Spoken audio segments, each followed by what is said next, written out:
आचार्य चाणक्य एक ऐसे कूटनीतिज्ञ और राजनीतिज्ञ रहे हैं जिनकी नीतियों पर चलकर एक साधारण का बालक चंद्रगुप्त अखंड भारत का सम्राट बना। आचार्य चाणक्य की नीतियों का संग्रह चाणक्य नीति में मिलता है, जिसमें उन्होंने अपने अनुभव के अनुसार कुछ ऐसी महत्वपूर्ण बातों का जिक्र किया है जो कि मनुष्य को हर क्षेत्र में काम आती है। चाणक्य नीति में आपको जीवन जीने का सही तरीका और सफलता हासिल करने के कुछ नियम मिलेंगे। आइए जानते हैं आचार्य चाणक्य की वो 10 बातें जो सुनने में तो बहुत कड़वी लगती है, लेकिन उन्हें अपनाकर आपको सफलता अवश्य हासिल होगी।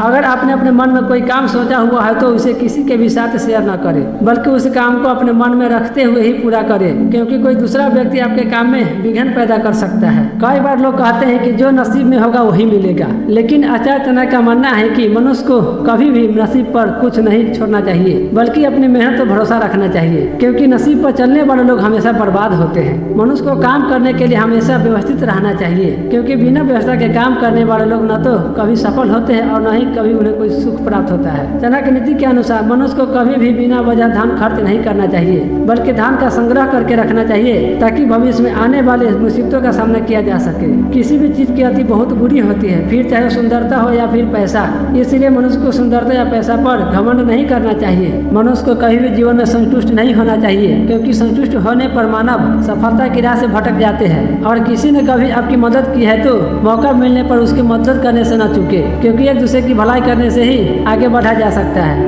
आचार्य चाणक्य कहते हैं कि जो व्यक्ति मेहनती होता है वह कभी गरीब नहीं हो सकता, क्योंकि वह मेहनत के बल पर इतना कमा लेगा कि परिवार का भरण पोषण कर सके। मनुष्य को हमेशा अपना आचरण अच्छा रखना चाहिए, क्योंकि अच्छे आचरण वाले व्यक्ति के पास दुख कम आते हैं। अगर आप जीवन में सफल होना चाहते हैं तो ऐसे लोगों से बचकर है जो मुंह के मीठे होते हैं, क्योंकि ऐसे लोग पीठ के पीछे आपको कभी भी धोखा दे सकते हैं।